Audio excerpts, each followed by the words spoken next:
Halo semuanya, selamat datang di video pembelajaran ilmu pengetahuan alam.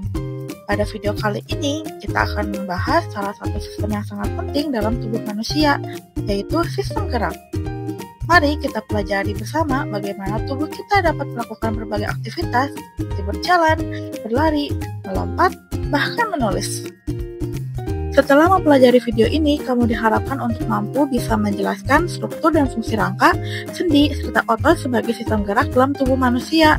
Dan yang kedua, kamu mampu mendeskripsikan peran sistem saraf dan mengatur sistem gerak tubuh, baik yang sadar maupun refleks. Dan yang ketiga, kamu mampu mengidentifikasi berbagai gangguan dan penyakit pada sistem gerak, serta cara pencegahannya. Sehingga materi ini akan disampaikan dalam 3 bagian utama. Yang pertama yaitu struktur dan fungsi rangka, sendi, serta otot sebagai sistem gerak dalam tubuh manusia. Yang kedua, peran sistem saraf dalam mengatur gerakan tubuh. Dan yang ketiga, gangguan dan penyakit pada sistem gerak serta cara pencegahannya. Pertama-tama, kita akan membahas materi tentang struktur dan fungsi rangka, sendi, serta otot sebagai sistem gerak dalam tubuh manusia. Kita mulai dari struktur dan fungsi rangka. Rangka adalah susunan tulang yang memberikan bentuk pada tubuh dan menopang pada semua bagian tubuh agar bisa berdiri tegak.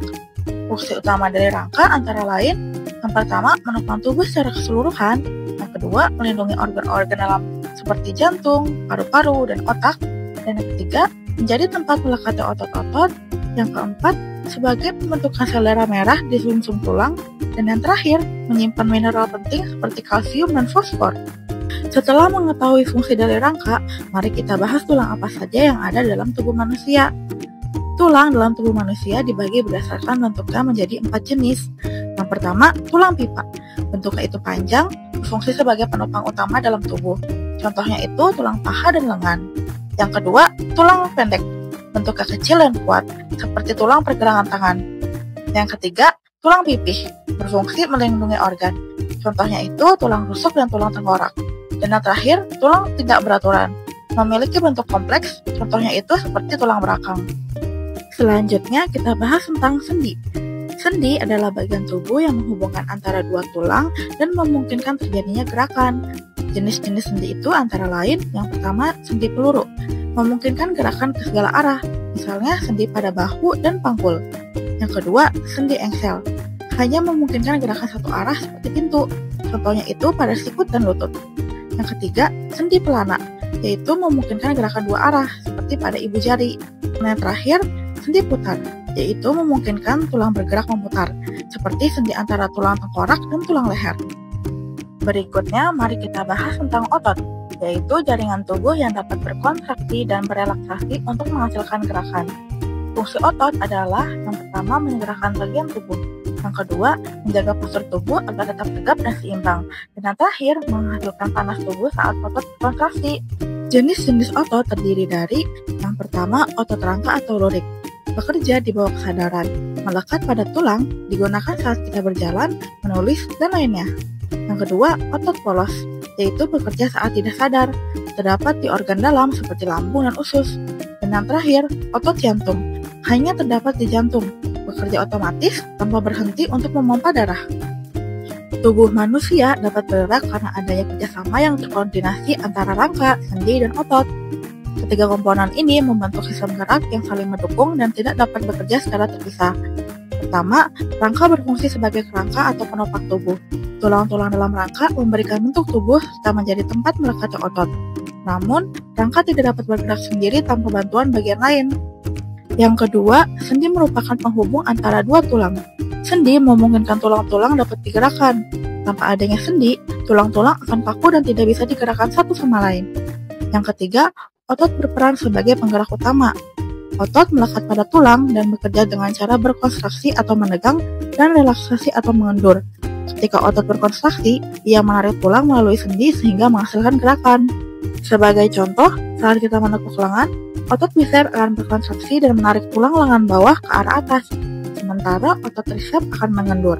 Hal ini menunjukkan bahwa gerakan terjadi karena kerjasama antara otot yang menarik, tulang yang digerakkan, dan sendi yang memungkinkan terjadinya pergerakan. Selanjutnya, mari kita bahas mengenai peran sistem saraf dalam mengatur gerakan tubuh. Sistem saraf adalah pusat pengatur dan pengendali semua aktivitas tubuh. seperti pusat komando yang memberi perintah agar tubuh bekerja dengan baik. Fungsi sistem saraf itu antara lain yang pertama mengatur gerakan tubuh, yang kedua merespon rangsangan dari luar, yang ketiga mengendalikan kerja organ dari dalam, yang keempat menjaga keseimbangan tubuh dan pikiran. Dengan adanya sistem saraf, tubuh kita ini bisa bergerak, merasakan, dan bereaksi dengan cepat terhadap berbagai kondisi. Sistem saraf manusia terdiri atas dua bagian utama, yaitu sistem saraf pusat dan sistem saraf tepi. Sistem saraf pusat meliputi otak dan susun tulang belakang. Bagian ini berfungsi sebagai pusat pengendali semua aktivitas tubuh. Otak menerima, memproses, dan mengatur semua informasi. Sementara sumsum tulang belakang meneruskan pesan dari dan ke otak. Yang kedua, sistem saraf tepi terdiri dari jaringan saraf yang menyebar ke seluruh tubuh. Fungsinya itu adalah menghubungkan sistem saraf pusat dengan organ, otot, dan indera, sehingga tubuh dapat merespon dengan tepat terhadap rangsangan dari luar maupun dalam. Kedua bagian ini bekerja sama secara cepat dan terkoordinasi agar tubuh dapat bergerak dan berfungsi dengan baik. Selanjutnya, neuron. Neuron adalah sel saraf yang berfungsi untuk mengantarkan impuls atau sinyal listrik dari satu bagian tubuh ke bagian lainnya. Neuron memungkinkan kita untuk merasakan, berpikir, dan bergerak dengan cepat. Neuron terdiri dari 3 bagian utama. Yang pertama itu dendrit, yang berfungsi untuk menerima rangsangan atau sinyal dari luar, lalu meneruskannya ke badan sel. Yang kedua, badan sel, yaitu tempat pemrosesan informasi sebelum sinyalnya itu diteruskan. Dan yang ketiga itu akson, yaitu mengantarkan sinyal dari badan sel ke neuron lain atau ke otot sebagai perintah gerakan. Kerjasama antar bagian neuron ini memungkinkan sistem saraf untuk mengatur seluruh aktivitas tubuh secara efisien dan tepat. Berikut ini proses penghantaran impuls. Proses penghantaran impuls adalah cara neuron untuk mengirimkan sinyal listrik dari satu bagian ke satu bagian lainnya. Berikut ini adalah langkah-langkah utamanya. Yang pertama itu penerimaan rangsang, yaitu neuron menerima rangsang yang cukup kuat dari lingkungan, misalnya sentuhan atau panas. Yang kedua, perubahan muatan atau depolarisasi, yaitu muatan listrik dalam sel neuron itu berubah, menandakan dimulainya sinyal. Yang ketiga, pembentukan potensi aksi, yaitu sinyal listrik terbentuk dari mulai bergerak sepanjang akson. Yang keempat, percepatan impuls oleh mielin. Jika akson memiliki lapisan mielin, sinyal akan berpindah lebih cepat dengan melompat dari satu titik ke titik lain. Selanjutnya, penghantaran ke ujung akson. Impuls tiba di ujung akson, siap diteruskan ke neuron berikutnya atau otot. Yang keenam, pelepasan neurotransmitter. Di ujung akson dilepaskan zat kimia bernama neurotransmitter ke celah sinaps. Yang terakhir, penerusan sinyal. Neurotransmitter menempel pada reseptor di neuron berikutnya, dan sinyal pun diteruskan.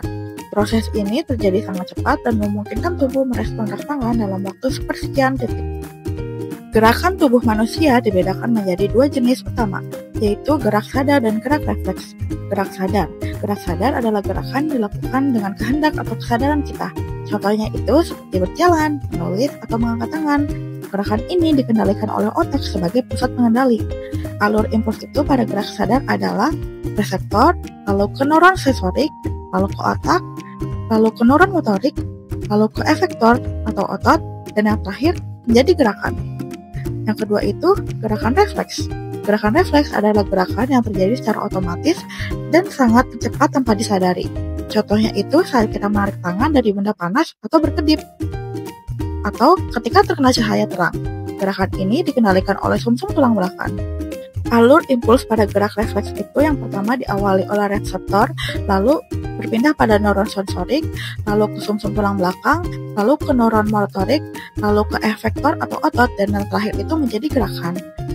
Kedua jenis gerak ini penting untuk melindungi tubuh dan membantu kita beraktivitas dengan baik. Terakhir yang akan kita bahas dalam kesempatan kali ini adalah gangguan dan penyakit pada sistem gerak serta cara pencegahannya. Sistem gerak manusia dapat mengalami gangguan yang menyebabkan tubuh kesulitan untuk bergerak dengan normal. Gangguan ini bisa terjadi karena berbagai penyebab loh, di antaranya itu yang pertama, cedera. Cedera dapat terjadi akibat kecelakaan, terjatuh, atau aktivitas fisik yang berlebihan. Cedera dapat merusak tulang, sendi, maupun otot, sehingga menghambat pergerakan. Yang kedua, kekurangan nutrisi. Tubuh memerlukan asupan gizi yang cukup, terutama kalsium, fosfor, dan vitamin D. Kekurangan nutrisi ini dapat menyebabkan tulang menjadi rapuh dan mudah patah. Ketiga, penyakit atau faktor genetik. Beberapa penyakit seperti artritis atau distrofi otot dapat merusak jaringan tubuh. Selain itu, gangguan pada sistem gerak juga bisa disebabkan oleh kelainan bawaan atau faktor keturunan loh. Mengetahui penyebab-penyebab ini penting agar kita untuk bisa menjaga kesehatan sistem gerak sejak dini. Selanjutnya, gangguan tulang. Tulang merupakan bagian penting dari sistem gerak karena berfungsi untuk menopang dan melindungi tubuh. Namun, tulang juga bisa mengalami berbagai gangguan yang mempengaruhi fungsinya loh. Yang pertama, fraktur atau patah tulang. Fraktur adalah kondisi ketika tulang retak atau patah, biasanya disebabkan oleh benturan keras atau kecelakaan. Fraktur membutuhkan penanganan medis agar tulang dapat menyatu kembali dengan baik. Yang kedua, osteoporosis. Osteoporosis adalah kondisi tulang menjadi rapuh dan mudah patah akibat berkurangnya keberatan tulang. Hal ini sering terjadi karena kekurangan kalsium atau penuaan. Yang ketiga, rakitis. Rakitis adalah kelainan pada pertumbuhan tulang anak-anak yang disebabkan oleh kekurangan vitamin D, kalsium, atau fosfor. Tulang menjadi lemah dan dapat tumbuh dengan bentuk tidak normal. Selanjutnya, gangguan sendi. Sendi adalah penghubung antar tulang yang memungkinkan tubuh untuk melakukan berbagai gerakan. Namun, sendi dapat mengalami gangguan yang mengganggu kelenturan dan kenyamanan saat bergerak. Dua jenis gangguan sendi yang umumnya dijumpai itu yang pertama adalah artritis. Artritis adalah peradangan pada sendi yang menyebabkan rasa nyeri, bengkak, dan kaku. Penderitanya ini sering mengalami kesulitan bergerak, terutama di pagi hari. Artritis dapat disebabkan oleh infeksi, autoimun, atau lanjut usia. Dan yang kedua, dislokasi. Dislokasi adalah ketika tulang yang membentuk sendi bergeser dari posisi normal ya. Kondisi ini biasanya disebabkan oleh benturan keras atau kecelakaan dan harus segera ditangani agar tidak merusak jaringan di sekitarnya. Selanjutnya, gangguan otot. Otot berperan penting dalam sistem gerak karena berfungsi untuk menggerakkan tulang dan menjaga postur tubuh. Namun, otot juga dapat mengalami gangguan yang menghambat pergerakan dan menyebabkan rasa tidak nyaman. Beberapa gangguan otot yang sering terjadi antara lain, yang pertama itu kram otot. Kram adalah kontraksi otot yang terjadi secara tiba-tiba dan tidak terkendali. Kram biasanya disebabkan oleh kelelahan otot, dehidrasi, atau kekurangan mineral seperti kalium dan magnesium. Yang kedua, distrofi otot. Distrofi otot adalah gangguan genetik yang menyebabkan otot melemah dan menyatu secara bertahap. Penyakit ini bersifat kronis dan dapat mempengaruhi kemampuan seseorang dalam bergerak secara normal. Dan yang terakhir, pencegahan gangguan sistem gerak. Sistem gerak memiliki peran penting dalam mendukung aktivitas sehari-hari. Oleh karena itu, menjaga kesehatan tulang, sendi, dan otot sangatlah penting untuk mencegah terjadinya gangguan. Beberapa upaya pencegahan yang dapat dilakukan antara lain, yang pertama, olahraga secara teratur. Yang kedua, menjaga postur tubuh yang baik. Yang ketiga, mengkonsumsi gizi seimbang. Dan yang terakhir, pemeriksaan kesehatan secara rutin. Dengan menerapkan pola hidup sehat dan aktif, kita dapat mencegah sistem gerak tetap kuat, lentur, dan bebas dari gangguan. Sekarang saatnya kuis teman-teman. Aku akan kasih beberapa pertanyaan untuk menguji pemahaman kalian. Yuk jawab dengan fokus dan semangat.